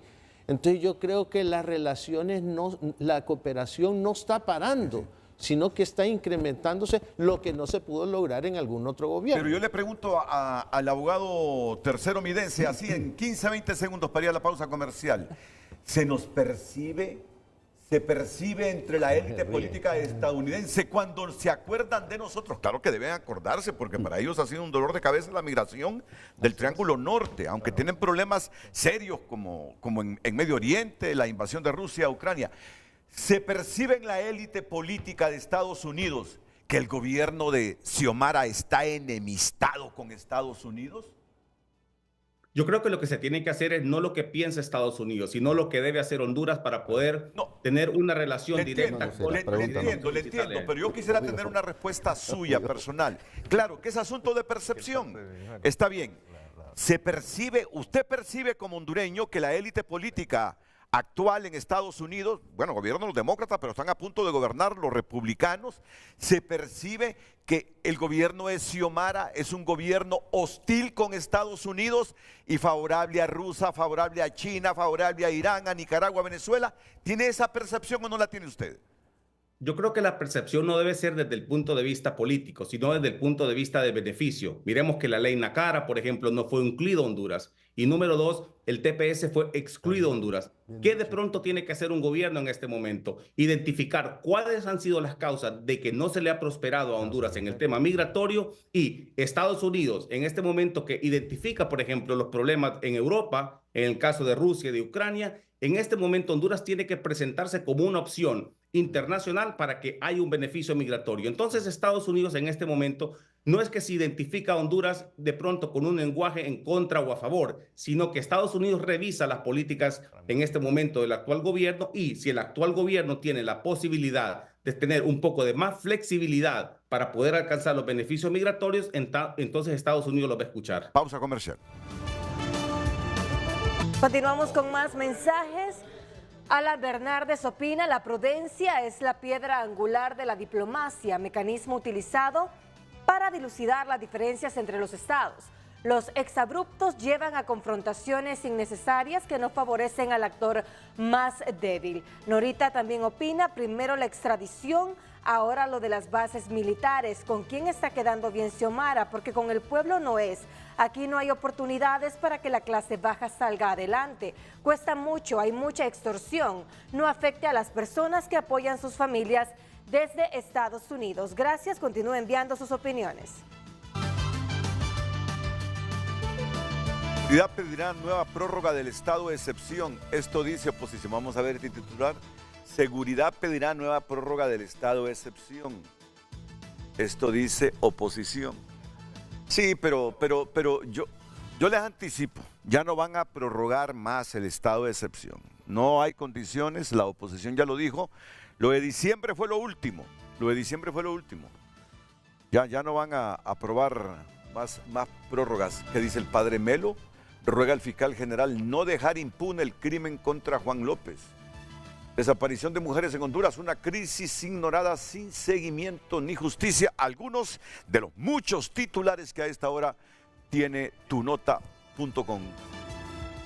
Solo mostrame esas imágenes, por favor, Carlos, que nos está mostrando aquí en privado, en Q. Esas imágenes. No me voy a ir a los 70. Pero creo que desde aquí nos equivocamos en la negociación con Estados Unidos. Sí. Sí, es que en honor a la verdad, Renato. Fuimos flojos en la negociación. Yo creo que podemos obtener más. Había prisa. Y no estar viéndolo desde la parte material. Bueno, pero tú recuerdas en ese tiempo que hubo alguien que propuso que nos convirtiéramos en un estado asociado a los Estados Unidos. Pero hay que poner las cosas en contexto. Ok, vamos a ver. Esta parte sí es importante de la historia porque está en las memorias de mi padre, que yo se las prometí a usted. Sí. Ok. Además de eso, se ha mencionado aquí al Partido Liberal, que es mi partido, yo soy miembro del Partido Liberal, y yo quiero ser bien contundente en esto. Si vamos a hablar de historias y vamos a poner culpables, hubo un diputado nacionalista, valiente, que mi padre le entregó el anteproyecto de ley para sacar a los militares norteamericanos de aquí de Honduras, lo leyó y le costó dentro del Partido Nacional un gran clavo que le hicieron. Ese diputado valiente, nacionalista, que fue también refrendado por otro diputado liberal, son los siguientes: Nicolás Cruz Torres, valiente, y José Manuel Zelaya Rosales aprobó esa moción, los dos la presentaron y los diputados de ese momento no la aceptaron.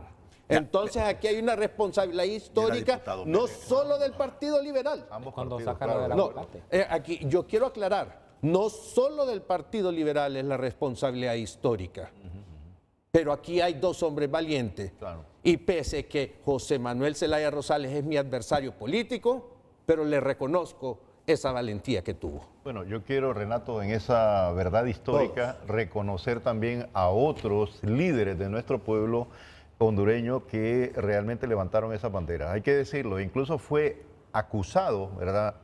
Jorge Arturo Reina, recuerda, frente a esa cuestión de las bases, pero fundamentalmente el doctor Juan Almendares, del cual yo me siento orgulloso de decir que fue mi maestro, ¿verdad? Pero de igual manera Efraín Díaz Arribillaga. Me parece que cuando revisamos esa historia nos debemos de sentir orgullosos de tener hondureños valiosos como ellos. Y otro elemento que tú lo tuviste probablemente de profesor ahí en la Universidad Nacional Autónoma, Me refiero al profesor Ventura Ramos. Claro, Ventura Ramos, claro, ¿verdad? seguro. Y otros más que hicieron escuchar su voz, porque probablemente yo tenía pocos años, venía de la FES en ese momento, pero sí me iba allá a la autónoma, escuchar esa voz, ¿verdad?, de dignidad que todavía estaba presente ahí, en esos discursos. Entonces me parece que hoy en día, ¿verdad?, que hacemos una revisión histórica y que debemos ver esta situación de carácter propositivo también, que es un proceso de negociación. Cuando hablamos de Trump no debemos de ver todo eso como algo negativo, la cocora o todo lo demás. O el otro elemento que algunos sectores de la oposición lo están viendo como una oportunidad para hacer caer la imagen y poner siempre el discurso de miedo, miedo, miedo, ¿verdad?, cuando es realmente posibilidades. Tenemos, y yo por eso digo, hay posibilidades de negociar y ver esto con una perspectiva propositiva. Unos 15 segundos. Ok, mensaje final, vicecanciller Gerardo Torres. Aprovechar el espacio para anunciar que la presidenta Claudia Sheinbaum de México y la presidenta Xiomara Castro de Honduras van a convocar para el día del 15 al 17 de enero a una reunión de cancillerías, de los cancilleres, los vicecancilleres. Haremos un trabajo previo de trabajo, una jornada de trabajo, y después estarán los ministros 15 a 17 en México para construir una posición colectiva, regional, antes de la llegada del señor Trump con el tema de la migración, que es un tema de prioridad para Estados Unidos y para América Latina. Muchas gracias, vicecanciller. 15 segundos, licenciado Armando Orellana. No, muy agradecido por este espacio y bueno, yo creo que debemos tener una mente positiva en este nuevo año en función de que lo que se avecina de alguna manera tendrá beneficios para el país. 15 segundos, don Ramón Custodio. Nadie le está pidiendo al gobierno ni a la señora presidenta que cambie su ideología y su manera de ser en su gobierno. Sin embargo, así como decía Pepe Mujica en Uruguay, el 90% de las personas que no piensan como ellos, pero hay unas decisiones que son de Estado y esa es la que debemos de velar para que haya una estrategia congruente para el Estado. Kenneth Madrid. Gracias, Renato. Creo que se han sentado las bases de lo que debe luchar Honduras por una gran reforma migratoria para nuestros connacionales. José Tercero Midense. Lo más importante de hoy es el análisis constitucional y qué es lo que puede hacer el presidente y el Congreso para la amable audiencia y que tengan una opción diferente en ese análisis. Un abrazo para todos ustedes y un beso grande a la audiencia. Ramón Matute. Gracias, Renato. Muchas gracias, muchas gracias. Día político a las 6 de la tarde por TSI. A todos muchas gracias. Buenos días.